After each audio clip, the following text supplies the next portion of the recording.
Nous avons refusé de nous rendre à Kotzane, c'était parce que les conditions de ce débat ne correspondaient pas à cette volonté de dialogue qui, par ailleurs, était affichée par le président de la République dans le quotidien corse,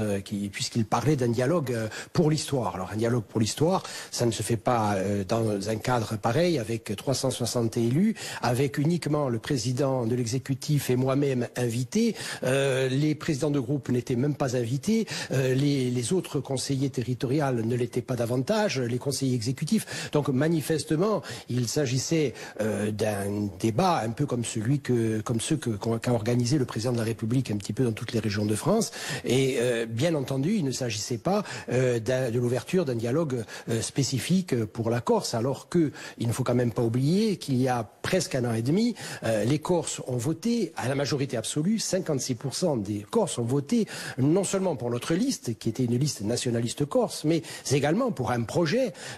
d'évolution institutionnelle, d'autonomie, avec évidemment